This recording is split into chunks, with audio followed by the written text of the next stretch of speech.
예, 오늘은 소요리문답 17문, 18문을 통해서 아담의 죄가 온 인류에게 전가되었고 그로 인해서 온 인류는 죄와 비참한 상태에 처해지게 되었다라는 것을 살펴보겠습니다.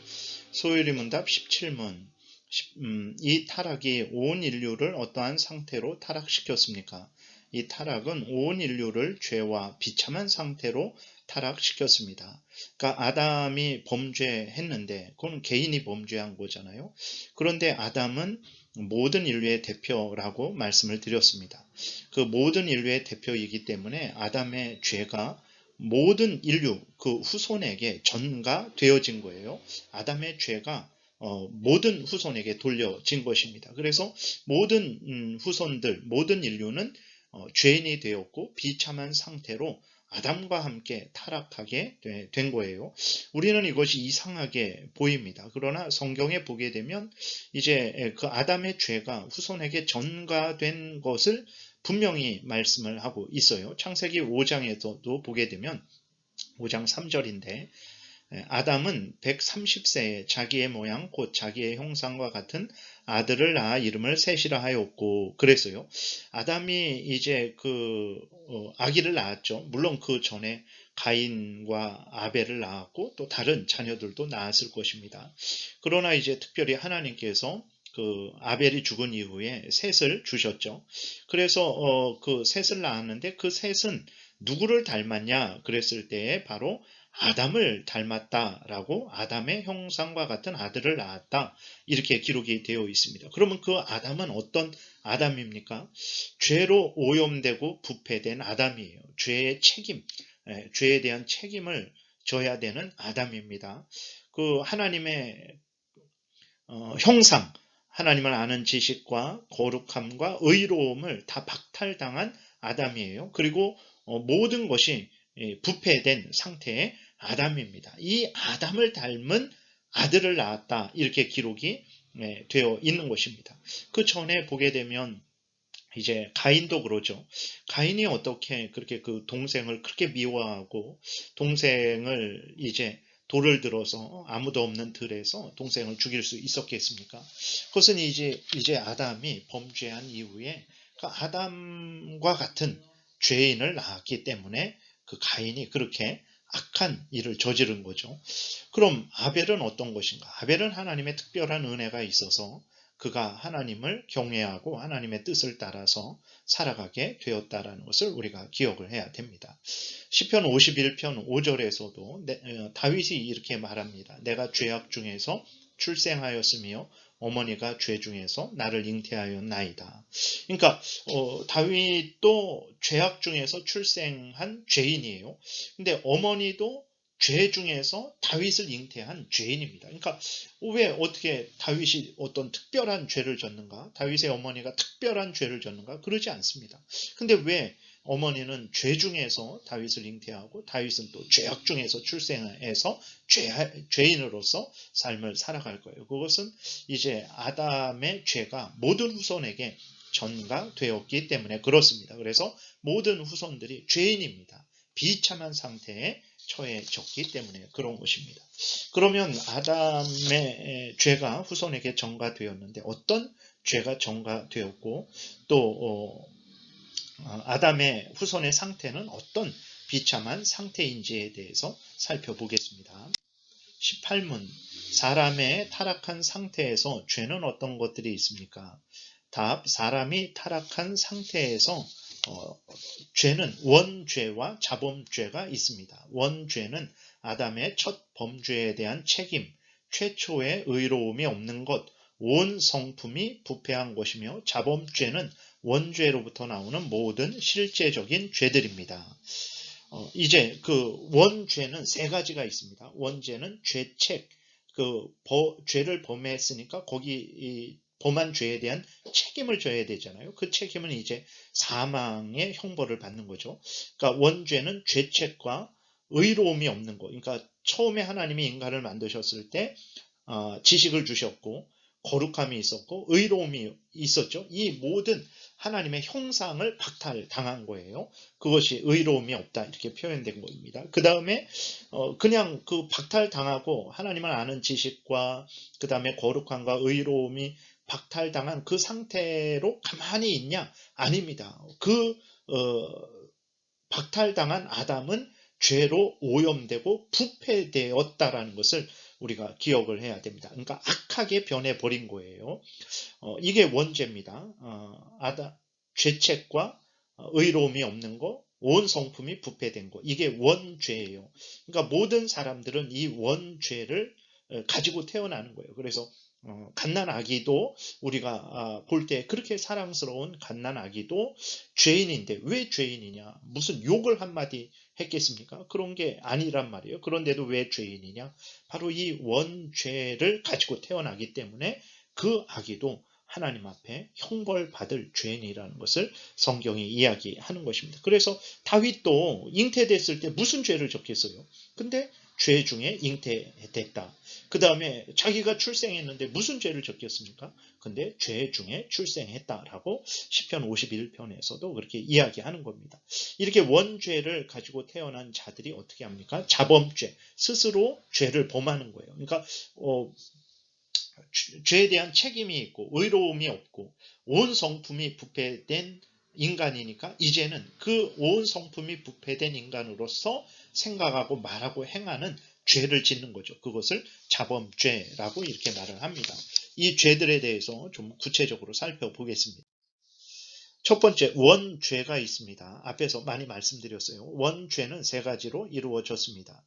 아담의 첫 범죄에 대한 책임, 즉 사망의 형벌을 받아야 되는 책임. 두 번째로는 이제 첫 번째 먼저 이렇게 죄책에 대해서 이제 먼저 보겠습니다. 아담의 후손들은 직접 선악을 알게 하는 나무의 열매를 먹지 않았지만 아담을 대표로 두었기에 대표인 아담의 죄가 모든 후손들에게 전가되었습니다. 그래서 후손들도 아담 안에서 범죄한 것이고 아담과 함께 타락한 것입니다. 그렇기 때문에 죄에 대한 책임을 지게 된 것입니다. 아니 나는 죄 짓지 않았는데 왜 나에게 죄에 대한 책임을 지라고 합니까? 아담이 우리의 대표예요. 그렇기 때문에 대표인 아담이 범죄한 것은 우리가 범죄한 거죠. 그렇기 때문에 아담만 그 책임을 지는 게 아니라 우리도 책임을 지게 된 겁니다. 성경은 이것을 계속해서 말씀하고 있어요. 로마서 5장 12절에도 보게 되면 그러므로 한 사람으로 말미암아 죄가 세상에 들어오고 그렇죠. 아담으로 말미암아서 모든 사람이 죄인이 되었다라는 거예요. 죄로 말미암아 사망이 들어왔나니 그렇죠. 아담으로 말미암아 죄인이 되었고 그 죄인들에게는 사망이 왕노릇하게 된 거예요. 이와 같이 모든 사람이 죄를 지었으므로 사망이 모든 사람에게 이르렀느니라. 우리가 죄 짓지 않았어요. 근데 모든 사람이 죄를 지었다. 그래서 모든 사람이 사망의 종노릇하게 되었다. 왜 그렇습니까? 아담의 죄가 모든 후손에게 전가되었기 때문에 그 모든 후손들도 아담과 같은 죄인이고 아담과 같은 형벌을 받아야 된다라는 거예요. 14절 그러나 아담으로부터 모세까지 아담의 범죄와 같은 죄를 짓지 아니하는 자들까지도 사망이 왕노릇하였나니 아담은 오실 자의 모형이라. 그래서 여기에서도 분명히 아담이 모든 인류의 대표고 그렇기 때문에 아담이 범죄한 것은 모든 후손이 범죄한 것이다. 그래서 아담의 범죄와 같은 죄를 짓지 아니한 자들, 그 아담의 후손들이죠. 그 후손들도 사망의 종노릇하게 된 거예요. 사망의 형벌을 받게 된 것입니다. 그래서 앞에서도 말씀을 드렸지만 이것이 성경이 이렇게 이야기하고 있고 또 우리가 현실에서도 확인을 할 수 있습니다. 가장 이제 확실한 것은 아기들이 죽는 거죠. 그러니까 유아들이 죽는 거예요. 그러니까 뱃속에서 유산되는 경우도 있고 태어나자마자 갓난아기 때 죽는 경우도 있어요. 그러면 뱃속에서 그 태아가 무슨 죄를 졌겠습니까? 그 갓난아기가 태어나서 1살, 2살 뭐 그렇게 할 때 무슨 죄를 졌겠습니까? 근데 그 아이들이 죽는단 말이에요. 왜 죽습니까? 그는 죄를 졌기 때문에 그래요. 죄의 삭은 사망이거든요. 죄의 삭은 사망인데 로마서 6장에서 말씀하고 있죠. 죄의 삭은 사망인데 그럼 태아들이 무슨 죄를 졌는가? 실제적으로 자기들이 자범죄를 진 것은 없죠. 그러나 그 아기들은 아담의 후손들이죠. 그렇기 때문에 원죄가 있는 것입니다. 그래서 그 아기들이 죽는 거예요. 스스로 죄를 짓지 않았지만 자범죄가 없지만 원죄가 있기 때문에 그 원죄에 대한 형벌로 아기 때도 사망을 하는 것이라는 것을 우리가 기억을 해야 되는 것입니다. 그 다음에 원죄 두 번째는 근본의가 없는 것입니다. 근본의가 없다는 것은 창조될 당시 하나님으로부터 받은 하나님의 형상이 없는 것을 말합니다.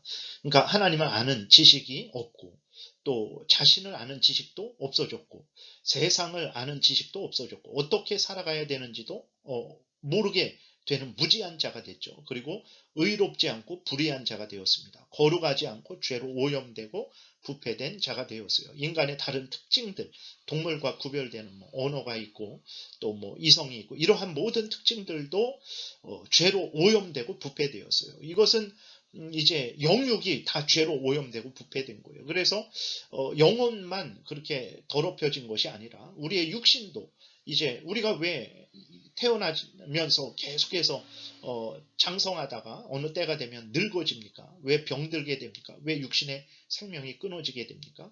이게 죄로 오염되고 부패되었기 때문에 그런 것입니다.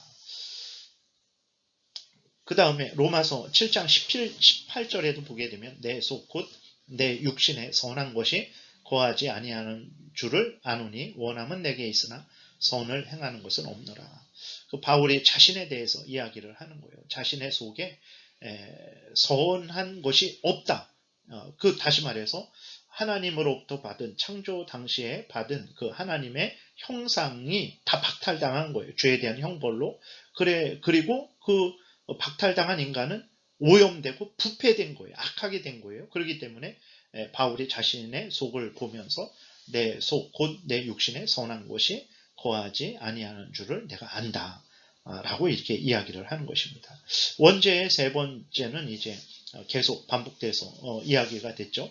온 성품이 부패한 것입니다. 같은 거예요. 근본의의가 없는 것, 또 그것을 이제 또 다른 면에서 이야기하면 온 성품이 부패한 거죠. 태어날 때부터 하나님을 대적하고 하나님의 율법을 거역하며 악을 좋아하고 악을 행하려는 부패한 상태로 태어나는 거예요. 갓난아기가 태어났을 때 너무나 예쁘고 사랑스럽잖아요. 근데 그 갓난아이의 그 마음은 지금 어떤 상태냐? 하나님을 대적하고 하나님의 율법을 거역하며 악을 좋아하고 악을 행하려는 부패한 상태입니다. 그 아기가 이제 힘이 생기고 말할 수 있고 자기 걸어 다닐 수 있게 되면 이제 그 부패한 온 성품이 부패한 그것이 이제 표현되게 되는 거죠. 그것이 자범죄가 되는 것입니다. 마태복음 15장에 보게 되면 예수님이 사람의 마음이 어떠한 상태인지를 분명히 말씀을 하고 있어요. 부패한 상태라서 온갖 죄만 산출해낸다라고 말씀하십니다. 마음에서 나오는 것은 악한 생각과 살인과 간음과 음란과 도둑질과 거짓 증언과 비방이니 라고 이렇게 말씀을 하고 있는 거예요. 그래서 원죄는 세 가지. 죄에 대한 책임, 그건 이제 죽음의 형벌을 받는 거죠. 그 다음에 하나님의 형상이 처음에 있었는데 그 형상을 박탈당한 거예요. 그 형상을 박탈당한 인간은 온 성품이 부패되었습니다. 악하게 변해버린 거예요. 이것이 원죄입니다. 이 원죄는 자기가 스스로 짓지 않은 거잖아요. 그럼에도 불구하고 그것은 죄입니다. 죄이기 때문에 하나님으로부터 형벌을 받게 되는 거예요. 그래서 스스로 죄를 짓지 않은 갓난아기들도 이제 죽음에 이르게 되는 것입니다. 이것을 우리가 기억해야 되고 그 다음에는 이제 어떤 죄가 있냐? 자범죄가 있습니다. 앞에서 말씀드렸듯이 원죄를 가지고 태어난 인간이 이제 스스로 힘이 생기고 말할 수 있는 그러한 지혜가 생기고 그랬을 때 이제 어떻게 하냐면 스스로 생각으로 말로 행동으로 하나님의 법을 범하게 되죠. 이것을 자범죄, 스스로 범하는 죄라고 말을 합니다. 그래서 디모데후서 3장 2절에 보게 되면 사람들이 자기를 사랑하며 돈을 사랑하며 자랑하며 교만하며 비방하며 부모를 거역하며 감사하지 아니하며 거룩하지 아니하며 무정하며 원통함을 풀지 아니하며 모함하며 절제하지 못하며 사나우며 선한 것을 좋아하지 아니하며 배신하며 조급하며 자만하며 쾌락을 사랑하기를 하나님 사랑하는 것보다 더하며 경건의 모양은 있으나 경건의 능력은 부인하니 이 같은 자들에게서 내가 돌아서라. 이러한 죄를 짓는 거예요. 그래서 물론 이게 말세 때에 하나님을 믿지 않는 자들이 더 이러한 죄를 지을 것이다 라고 하나님께서 경고하시는 것이지만 어쨌든 이것은 우리 그리스도인들도 이런 죄를 짓잖아요. 그래서 인간이 부패한 인간이 스스로 이제 스스로 생각으로 말로 행동으로 짓는 죄를 자범죄라고 말을 하는 것입니다. 그래서 이러한 그 원죄가 있고 또 그 스스로 자범죄를 짓죠. 그렇기 때문에 아담의 모든 후손들은 육신적으로, 영적으로, 현세적으로 영원히 하나님의 진노와 저주를 받습니다. 그래서 온갖 비참한 처지에 놓이게 된다라는 것을 우리가 기억을 해야 되는 것입니다. 그래서 그러면 그 하나님으로부터 그 진노를 받고 저주를 받은 그러한 비참한 그 증거들은 무엇인가 그랬을 때 인간이 생각을 하는데 어두운 생각을 합니다. 악한 생각을 해요. 부정적인 생각을 해요. 그리고 버려진 느낌을 강하게 받죠. 그리고 미혹을 당하는데 아주 강한 미혹을 당해요. 그 유혹을 당합니다. 그리고 마음이 강팍하죠. 양심이 공포를 느낍니다. 그리고 악한 감정을 갖게 되죠. 현실에서 또 수많은 불행을 당하게 됩니다. 그리고 영적인 죽음을 하나님과 교제가 끊기는 그 형벌을 받죠. 그리고 때가 되면 육신적인 죽음에 이릅니다. 그리고 영원한 죽음, 지옥에 던져지게 되는 거예요. 이것이 바로 인간 원죄와 자범죄를 범하는 인간이 받는 그런 하나님의 형벌이고 비참이죠. 근데 이것들을 이제 어떻게 하냐면 가리죠. 어떤 물질로 가린다든지 지위 권세로 가린다든지 여러 가지 쾌락으로 가린다든지 하지만 그러나 그것들이 거쳐지게 되면 인간은 죄로 인한 하나님의 진노와 저주로 비참한 존재라는 것을 참 부인할 수가 없게 되는 거죠.